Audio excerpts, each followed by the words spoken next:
Okay, so good morning everyone. Today I will be performing the complete bed bath procedure. So the first thing that we want to do is to wash our hands so that we can prevent the spread of infections. And then after that, I will be closing the doors and the windows for the client's privacy. Okay, so good morning ma'am. I am Julliene Bigsang and I will be your student nurse for today. May I ask what is your full name ma'am? And how would you like me to call you for? Okay, so Ma'am Ray, today I will be performing the complete bed bath procedure. From your face down to your toes, I will be touching your skin. Will that be okay with you, ma'am? Okay, so before anything else, would you like to void, ma'am? Okay. So now I will prepare the equipment that I will be using and I will also don my gloves. So here we have our bath blanket, our bath towel, our washcloth, clean gown. We also have our pillows, our hamper, and we have our other essentials like lotions and soap. Assist the client to ensure client safety, and we will position the bed at a comfortable working height. And now, we will place a bath blanket over the top sheet. You can also ask the client to hold the edge while you remove the top sheet from under the bath blanket. And then place the soiled top sheet in the hamper. Okay, so ma'am, now I will be removing your patient's gown. In removing the patient's gown, if the patient has intravenous line, an injury, or reduced mobility, begin on the unaffected site.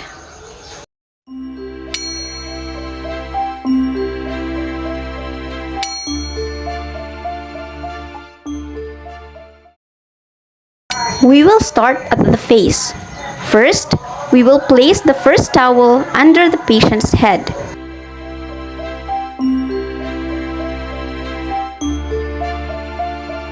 And then the second towel, we will place it over the patient's chest.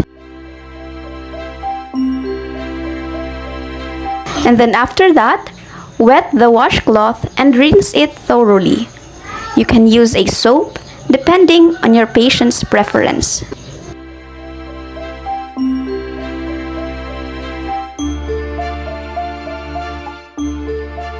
And then make a bath mitt with the washcloth and begin washing the eye with plain warm water.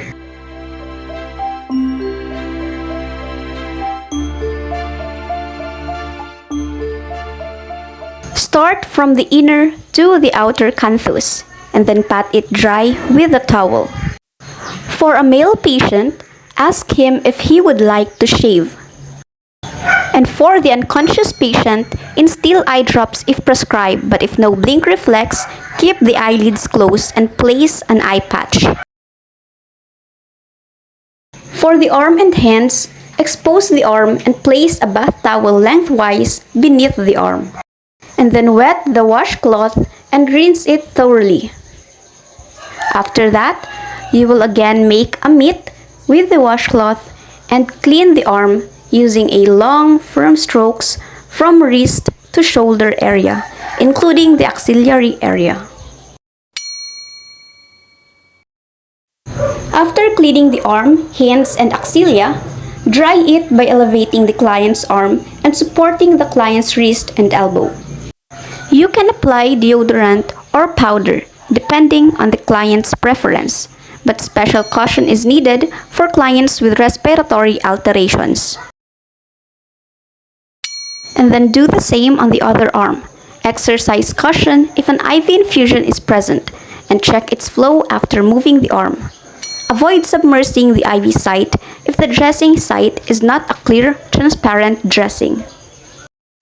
For the chest and abdomen, place towel lengthwise over the chest as it keeps the client warm while preventing unnecessary exposure of the chest, and then fold the bath blanket down to the client's pubic area.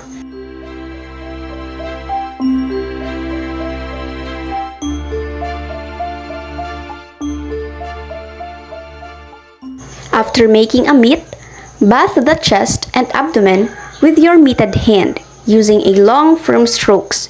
Give special attention to the skin under the breast and any other skin folds, particularly if the client is overweight.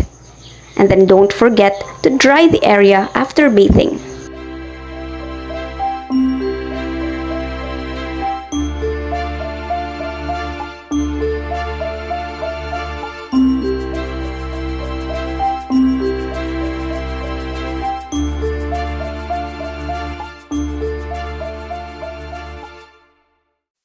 And then after that, we need to change the water if necessary, and then drape the patient's chest and abdomen. For our legs and feet, expose the leg farthest from you by folding the bath blanket toward the other leg, being careful to keep the perineum covered, and place the towel lengthwise under the leg. Wash the patient's leg from ankles to knee to the thigh, and lastly, the feet.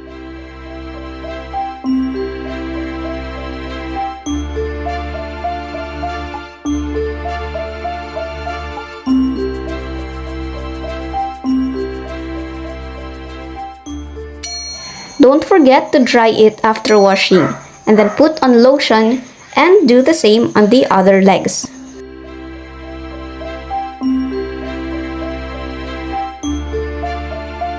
Wash the back and then the perineum.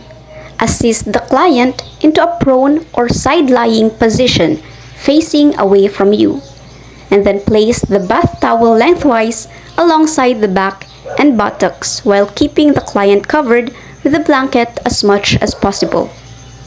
Wash and dry the client's back from shoulders up to the buttocks and upper thighs.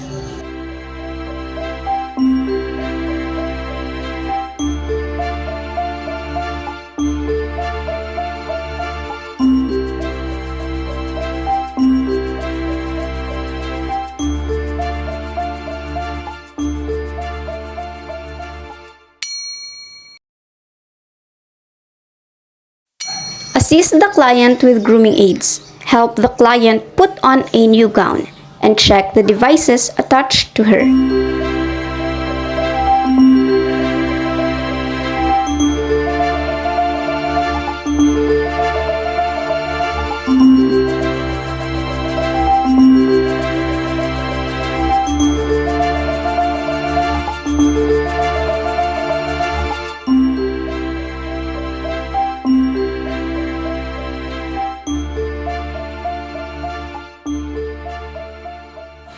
After putting on the gown, comb the client's hair properly.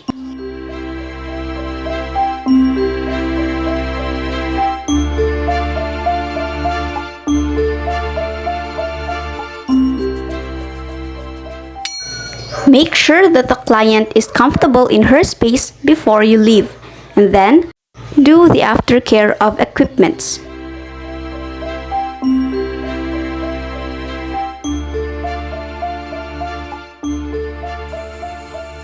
And after all of those, don't forget to perform hand hygiene to prevent spread of infection, and also don't forget to record any pertinent observation.